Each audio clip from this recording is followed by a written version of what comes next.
भाई same price range यानी 55,000 रुपए की रेंज में आने वाले दो स्मार्टफोन Vivo X200 FE या फिर Oppo Reno 14 Pro। अगर इन दोनों में से एक फोन चूज करना पड़े तो कौन सा फोन है बेस्ट वैल्यू फॉर मनी।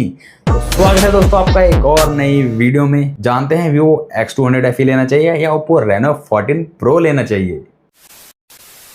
दोस्तों सबसे पहले बिना देरी किए सबसे पहले स्टार्ट करता हूँ डिस्प्ले एंड डिज़ाइन से। तो मैं फर्स्ट इंप्रेशन में बताऊँ तो जो Vivo X200 FE है इसका साइज़ मुझे काफ़ी ज़्यादा पसंद आया। थोड़ा यूनिक है, Vivo ने पहली बार ऐसा लग रहा है कि मतलब कुछ अलग किया है। बाकी बता दो, सबसे पहले स्पेसिफिकेशन के बारे में बताता हूँ दोनों स्मार्टफोन की डिस्प्ले की। सबसे पहली बात कि दोनों ही स्मार्टफोन में एक एमोलेड डिस्प्ले देखने को मिलता है और 1.5K का रेजोल्यूशन है। साइज़ की बताऊं तो यहाँ पे 6.3 इंच का डिस्प्ले है, तो यहाँ पे 6.8 इंच का डिस्प्ले है। Oppo Reno 14 Pro काफ़ी ज़्यादा मतलब डिस्प्ले साइज़ काफ़ी ज़्यादा बड़ा है, काफ़ी ज़्यादा वाइडर है, एक हाथ से ग्रिप करने में प्रॉब्लम होती है। बाकी Vivo X200 FE एक हाथ से आप इजीली ग्रिप कर सकते हो और आईफोन की आती नहीं थी, आईफोन मिनी सीरीज लगभग वैसा ही ये वाला स्मार्टफोन है।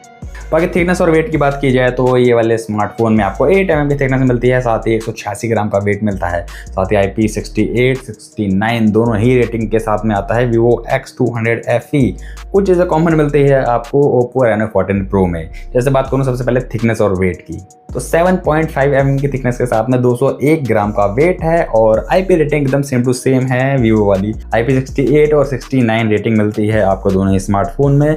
तो Oppo Reno 14 Pro काफ़ी ज़्यादा मतलब वेट में ज़्यादा है, लेकिन थिकनेस के मामले में इससे ज़्यादा स्लिम है।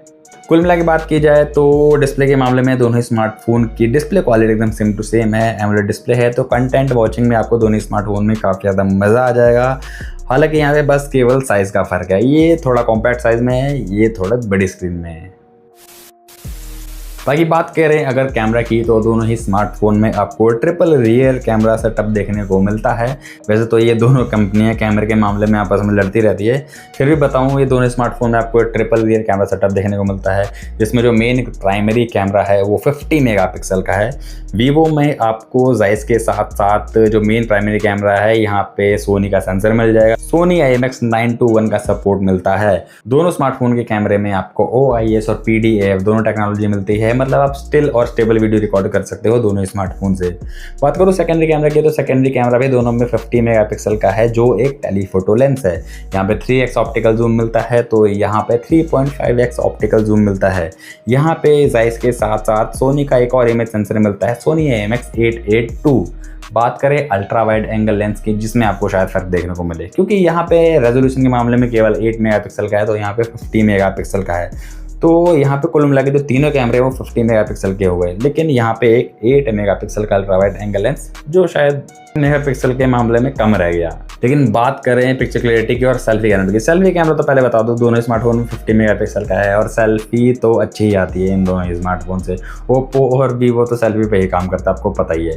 लेकिन रियर कैमरे की बताऊँ तो रियर कैमरे में एक चीज़ जो मुझे काफ़ी ज़्यादा अच्छी लगी वो है इनकी पोर्ट्रेट फ़ोटोज़ काफ़ी ज़्यादा गजब की आती है, काफ़ी ज़्यादा शानदार आती है दोनों ही स्मार्टफोन में। स्पेशली अगर X200 FE की बात करूं तो यहाँ पे जाइस के जो मल्टीफोकल लेंस है, मतलब एकदम बेहतरीन फ़ोटोज़ आती है। मतलब ऐसा लगेगा ही नहीं कि ये फ़ोटोज़ एक फ़ोन से खींची गई है, ऐसा लगेगा कि ये फ़ोटोज़ DSLR से खींची गई है, क्योंकि जो एजेस है काफ़ी बेहतरीन शार्पली रिमूव होते हैं, सब्जेक्ट फोकस में रहता है, बैकग्राउंड डी फोकस में रहता है और उसमें भी आपको अलग अलग तरीके के ऑप्शन देखने को मिल जाते हैं।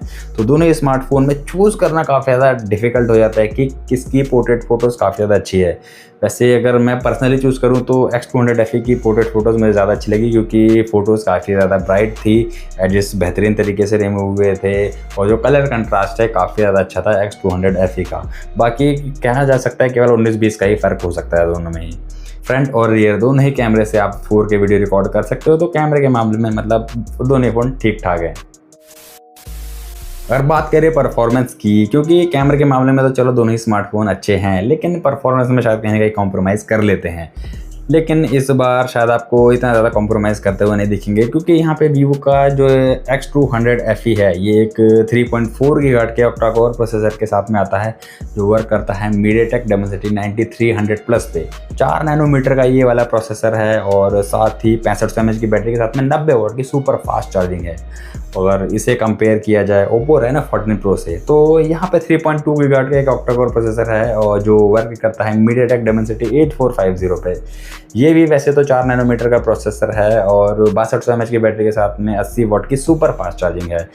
परफॉर्मेंस को कंपेयर किया जाए तो भाई बहुत ज़मीन आसमान का फ़र्क है। अगर आप गूगल पे भी सर्च करोगे Dimensity 9300 वर्सेस 8450, तो गूगल पे भी आपको नॉर्मली पता चल जाएगा कि जो इसका प्रोसेसर है ये फ्लैगशिप फ़ोन के लिए बना था और इसका प्रोसेसर है वो मिड रेंज सेगमेंट वाले फ़ोन के लिए बना था।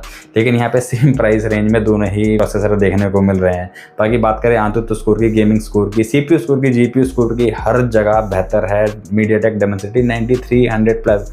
हो भी क्यों ना भाई, ये फ्लैगशिप लेवल वाला प्रोसेसर है जो आपको यहाँ पे देखने को मिल रहा है। इसमें बहुत ज़्यादा कॉम्प्रोमाइज़ हुआ है परफॉर्मेंस से, क्योंकि और प्राइस भी मतलब कुछ भी रख दिया है। 55,000 रुपये कम नहीं होता, 55,000 रुपये में ये परफॉर्मेंस अच्छा नहीं है। बाकी नॉर्मली आप BGMI जैसे गेम खेलते हो तो उससे भी अच्छे हाई ग्राफिक्स वाले गेम खेलोगे दोनों स्मार्टफोन में तो ज़्यादा कोई इशू आएगा नहीं। फ़ोन लैग नहीं होते हैं, ना ही ज़्यादा हीट होते हैं, क्योंकि दोनों स्मार्टफोन में वेपर कूलिंग सिस्टम देखने को मिल जाता है जो फ़ोन को ज़्यादा हीट नहीं होने देता। तो यहाँ पे गेमिंग के लिए दोनों स्मार्टफोन ठीक ठाक हैं। साथ ही अगर मल्टीटास्किंग करना चाहते हो तो आप मल्टीटास्किंग कर सकते हो, हाई रेजोल्यूशन में वीडियो एडिट कर सकते हो, रेंडर होने में दोनों स्मार्टफोन ज़्यादा समय नहीं लेते। बाकी दोनों स्मार्टफोन में कुछ AI के फीचर सेम टू सेम देखने को मिलेंगे। Android 15 मिलता है दोनों स्मार्टफोन में, फिंगरप्रिंट सेंसर मिलता है। जो बेसिक वेरिएंट आता है दोनों ही स्मार्टफोन का वो आता है 55,000 रुपये का। हालांकि कैशबैक वगैरह कुछ अपग्रेड सिस्टम लगा के लगभग आपको 50,000 रुपये का ये दोनों स्मार्टफोन मिल जाएंगे मार्केट में। फिर भी दोस्तों अगर दोनों में से एक पर्सनली चूज़ करना पड़े तो भाई साइज़ के हिसाब से और इसकी परफॉर्मेंस के हिसाब से यहाँ पे Vivo X200 FE ज़्यादा बेहतर है। परफॉर्मेंस तो अच्छी है ही, पॉकेट डायनामाइट है ये वाला स्मार्टफोन। ये मतलब फ़ोन काफ़ी ज़्यादा कॉम्पैक्ट है और इसमें भी 6500 mAh की कितनी बड़ी बैटरी दी हुई है, तो फ़ोन नॉर्मल से भी काफ़ी ज़्यादा चलता है।